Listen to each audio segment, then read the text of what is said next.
Các bạn nhé, hôm nay mình vừa mới cài đặt cái ứng dụng đó là Strava. Mục đích đó là cái phần mềm này ấy, mình sẽ theo dõi các cái bài tập luyện hàng ngày như đi bộ hoặc là chạy bộ ở trên phần mềm này bằng cái ứng dụng cái app là Strava.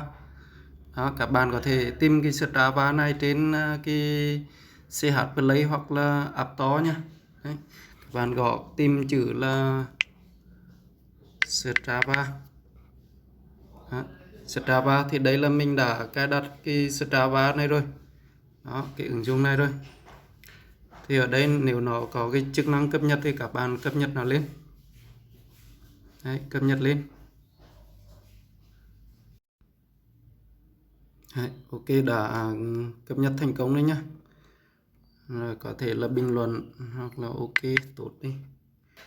Đó, bình luận cho nó đi. Rồi, ok, hoàn tất. Thì hôm nay mình sẽ làm cái video này hướng dẫn các bạn đồng bộ các cái dữ liệu đi bộ chạy bộ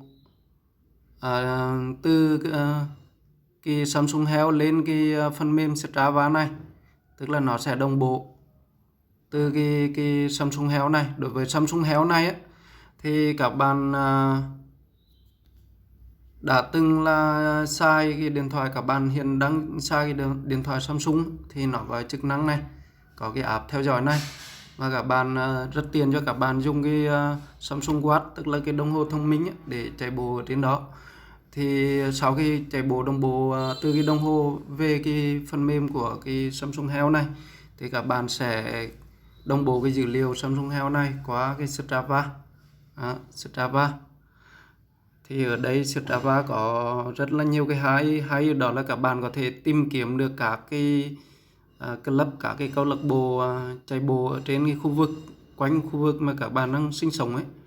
Đó, để tạo cái động lực cho mình nhằm là sức khỏe được tốt hơn. Đó thì đây là hiện tại là đây là Tuấn này.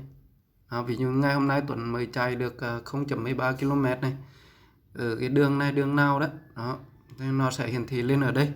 Và bây giờ mình sẽ làm cái video này hướng dẫn cho các bạn là lấy dữ liệu từ cái Samsung Health để đồng bộ sang cho cái Strava đó. Thì các bạn mở cái Samsung Health lên, các bạn kích vào cái ba gạch ngang ở trên cùng góc bên trái đây, có chữ M đây, các bạn kích vào và bấm vào cái hình răng cưa để cài đặt. Đấy, và các bạn kéo lên, chọn vào dịch vụ đã kết nối này. Đó, và các bạn tích vào cái Strava này. Strava này là đã cài đặt cho nên nó sẽ hiển thị lên đây. Các bạn tích vào đây. Đấy thì nó sẽ loát ra một cái server ở đây nhá. Đó, nó sẽ loát ra ở đây. Thì ở đây các bạn thấy nó là đang là tiếng Pháp này. Thì các bạn bấm vào cái dấu 3 chấm ở bên góc phải của cái trình duyệt này. Các bạn chọn dịch nhé. Đó thì mình bấm qua tiếng Việt này. Đấy. Bấm qua tiếng Việt và ở dưới này cái ô đỏ là mình bấm vào cái cho phép. Đấy, cho phép. Như vậy là ok rồi. Thì trong quá trình mà nó cập nhật dữ liệu á, thì cái quá trình này có thể là mất vài chục phút, thậm chí mất vài giờ đồng hồ. Thì tùy theo cái dung lượng cái dữ liệu mà các bạn để lâu không đồng bộ á, thì nó sẽ lâu ở đây. Và ở đây là mình hàng ngày, nếu hàng ngày mình đồng bộ á, thì nó sẽ loát rất là nhanh thôi. Đó. Và các bạn yêu thích Tuấn và để mà cũng như cái kênh này để tạo động lực chạy bộ hàng ngày thì kết nối với Tuấn qua cái số điện thoại 0913 585 716. Đó. Để chúng ta có một cái sức khỏe tốt hơn. Đấy, đây là cái Zalo của Tuấn đây các bạn nhé. Các bạn kết bạn Zalo của Tuấn này 0913 585 716 nhé. Và đây là Facebook của mình nhé. Đó, 0913 585 716. Các bạn cứ kết bạn với mình, tạo kết nối, tạo một cái câu lạc bộ chúng ta khỏe mạnh hơn nhé.